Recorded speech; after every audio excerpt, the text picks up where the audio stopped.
Fala, primeiro ano. Aí, a nossa apostila de setembro, ela inicia falando de separação de misturas. Por que é importante estudar a separação de misturas em química? Porque é por meio da separação de misturas que se faz a análise dos materiais. Um pouco de terra, eu separo o que tem aquela terra, quais elementos que tem, quais substâncias. Essa é a forma de descobrir novos elementos, novas substâncias e analisar o que nós já conhecemos. Então, está dividido em dois grandes grupos, das substâncias homogêneas e das misturas homogêneas e das misturas heterogêneas. Qual a diferença delas?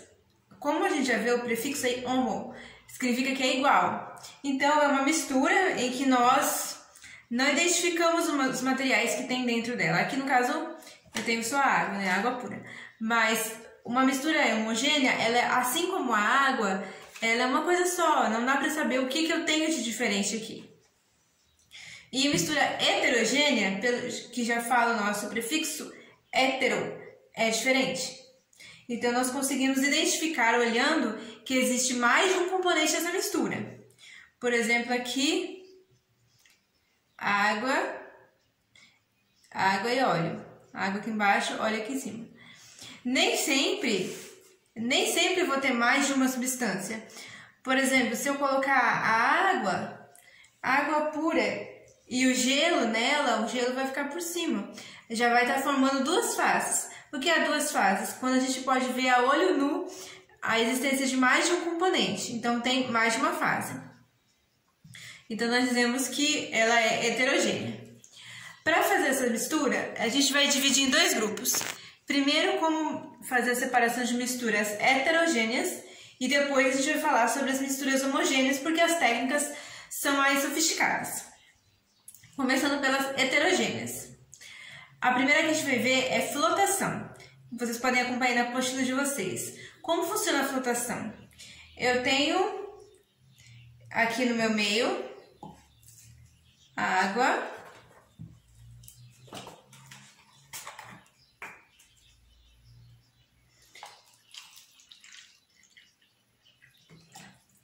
enchi com água, derrubou.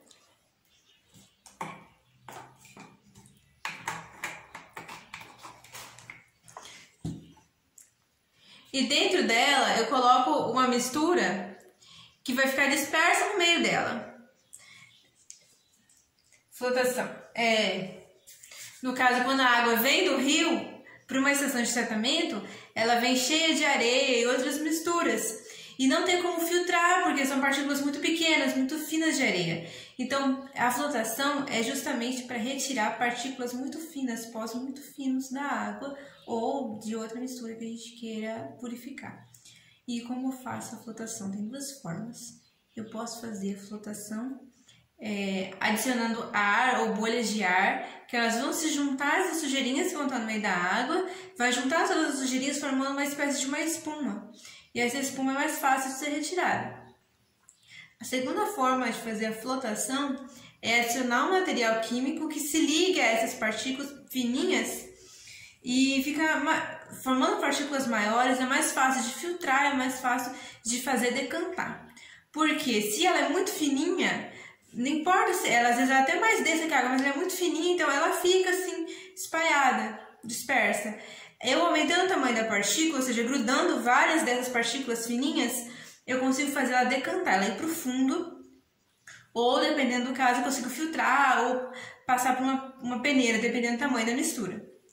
Mas a flotação é uma técnica que prepara para a técnica seguinte, que no caso é a decantação e a filtração. A flotação não é uma técnica de mistura sozinha, ela não pode ser usada sozinha, porque ela só junta os materiais, mas permanecem ali. A outra forma é a decantação, que segue a flotação. Decantação, eu vou fazer aqui para vocês. Eu tenho esse copo com água, esse negócio com água. Vou usar um copinho aqui.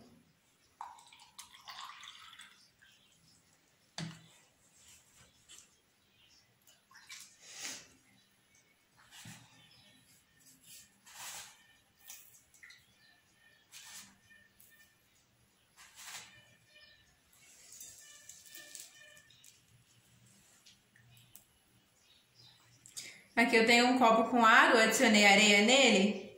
E logo que eu adicionei a água, tá bem turva, ó. Bem suja. Mas vocês vão vendo que a areia tá se acumulando no fundo. E a água tá ficando mais ou menos limpa por cima. Tá vendo? Essa é a decantação. E por que existe a decantação? Aí, na decantação, a gente entra em outra propriedade dos materiais, que é a densidade. A densidade é um peso do material numa certa quantidade. Como falar fácil assim para vocês? A água. 1 litro de água, uma garrafa de 1 litro de água, vai sempre pesar 1 quilo. Sempre, obrigatoriamente. Mas uma garrafa de 1 litro de mercúrio líquido, ela vai pesar muito mais, porque a densidade dela é muito maior. O peso dela é muito maior. E no caso aqui, o que vai decantar é sempre quem é mais denso, quem tem o mais peso. Então, no caso, a areia. No caso da água e do óleo, quem tem mais peso? A água, ela é mais densa, então o óleo fica por cima. Esse óleo, outros materiais, às vezes outros óleos podem decantar, mas no caso aqui, quem decantou é a água e o óleo flutuou. A próxima forma de separação é a filtração, mas esse vocês já conhecem bastante. Pelo filtro em casa, tem a peneira para coar, tudo isso envolve filtração. Numa estação de tratamento de água também envolve filtração, então não vou falar muito nisso. Mas uma propriedade que é aplicada na filtração é a adsorção. O que é adsorção, professora? A adsorção assim como na flotação as partículas se grudam e formam partículas grandes, no caso da adsorção, que é usada na filtração, um material, que é o filtro, faz com que as partículas se grudem a ele, e aí o restante passa.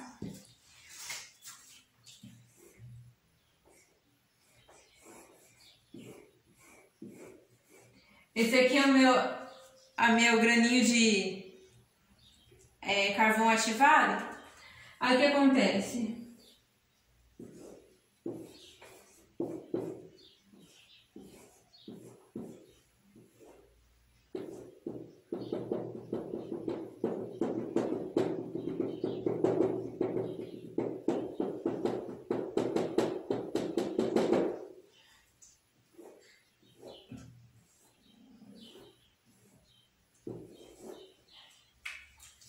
No caso da filtração aqui com carvão ativo. O carvão ativo ele é cheio de furinhos e gruda todas as sujeiras que vem no caso da água, igual na água do filtro dentro da vela. Toda a água passa, as sujeirinhas ficam grudadas no carvão ativo e passa só a água purificada. Depois de um tempo, essa quantidade de carvão ativo fica ficando entupida de tanta sujeirinha, tem que ser trocada. Por isso tem que trocar a vela do filtro.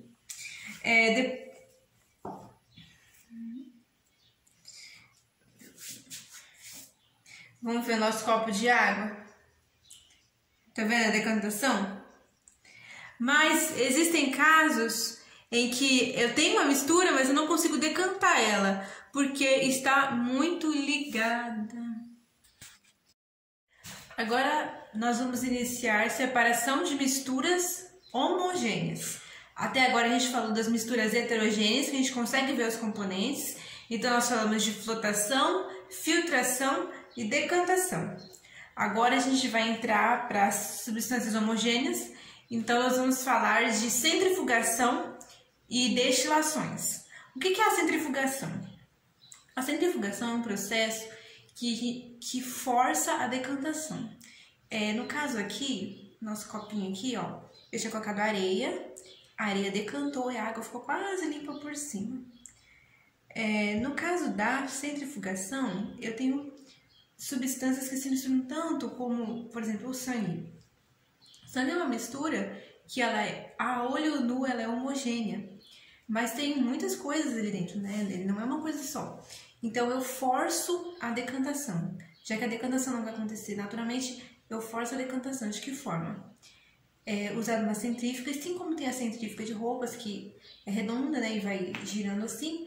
A centrífuga de laboratório também, ela é redondinha, aí tem espaço nas laterais, você vai encaixando os tubinhos com o material, O que usa muito, né, igual eu falei na apostila, é sangue, coloca o sangue, vai colocando na roda da centrífuga, ela vai girar em alta velocidade.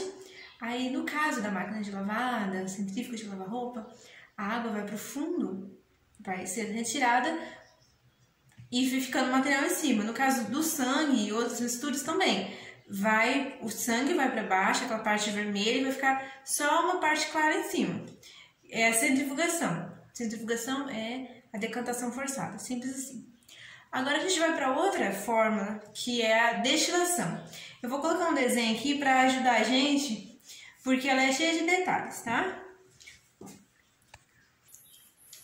Pessoal, esse é o esquema de um destilador de destilação simples. Para que serve a destilação simples? Para separar misturas homogêneas de líquidos e sólidos. Por exemplo, água e sal, água e açúcar, ou água e outro material que dissolve e que é sólido. Como funciona o destilador? Eu tenho aqui no meu balão a minha mistura homogênea sendo aquecida. O vapor dela, o que vai subir aqui é só vapor, ó. O vapor vai subir e vai passar por um condensador. O que é um condensador? Ele é uma haste que vai com uma mangueira que vai levar até o outro lado. Só que do lado do condensador, dentro dessa mangueira do condensador vai estar só vapor. Então, do lado dele vai passar o quê? Água fria.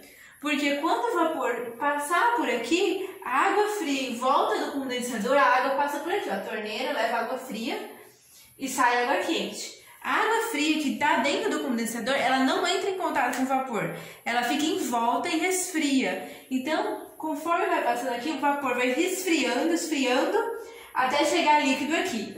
Aí esse material, esse recipiente aqui desse formato, que usa para recolher o líquido, é chamado de Erlenmeyer. Erlenmeyer ou Erlen, né? Depende de como você preferir falar. Erlenmeyer, né? Então, no caso da destilação simples, aqui no fundo do balão vai ficar o quê? Vai ficar o material sólido. E aí eu consigo deixar o sólido aqui e recolher o líquido aqui. Essa é a forma de destilação simples. Agora a gente vai para a destilação fracionada. Para que serve a destilação fracionada? Por exemplo, eu tenho esse copo com água, eu vou adicionar nele acetona.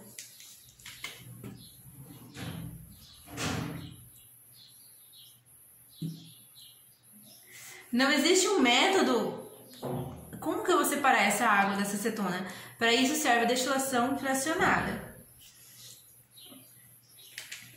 Antes de explicar como ela funciona, eu preciso que vocês saibam que os materiais têm diferentes pontos de ebulição, fusão e ebulição.